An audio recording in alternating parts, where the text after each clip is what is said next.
Mr. Speaker, cutting off the neck does not cure headache, Mr. Speaker.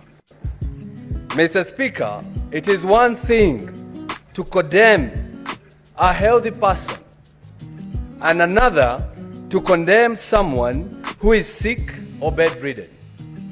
Today we were told the Deputy President fell ill and he requested for time for us to give him an opportunity so that we can hear him. But that opportunity was not granted because we're in a hurry, and yes, I think we are. I don't know to where. Mr. Speaker, this is an impeachment in absentia. And I believe, Mr. Speaker, without contradiction, that probably it is a flawed process, Mr. Speaker. And for some reason or at some point, I was not able even to know who we are impeaching. Is it the Deputy President or the Governor of Siaya, Mr. Speaker? Why am I saying that?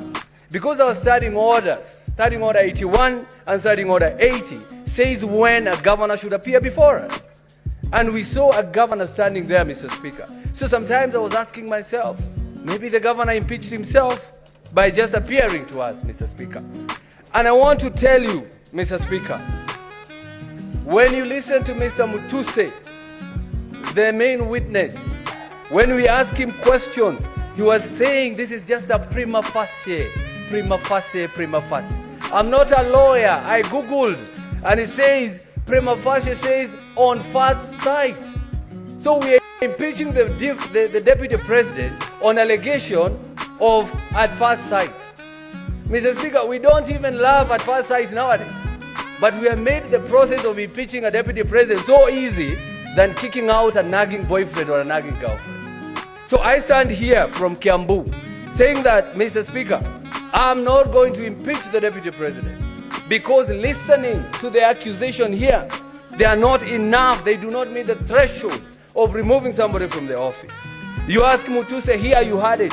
Mr. Mutuse, tell us. He says, I was not in an investigation journey. Mr. Mutuse, I just imagine. Mr. Mutuse, I don't know. Mr. Mutuse, I believe. Mr. Mutuse, Senate, believe me. Even if you don't believe me in one occasion or in one ground, just take one, the one that you love, Mr. Speaker.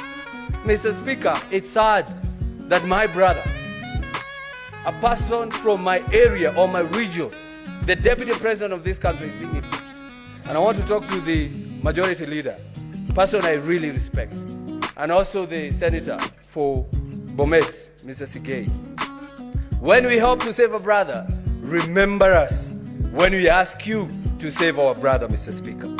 Mr. Speaker, as I conclude on this issue, Mr. Speaker, he who assesses the integrity of others must exemplify an even higher standard of integrity on himself.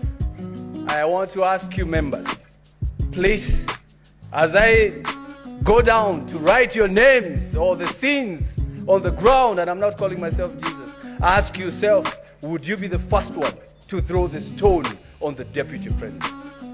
And Mr. Speaker, I am going to leave this by saying I'm going to vote on all 11 counts. No.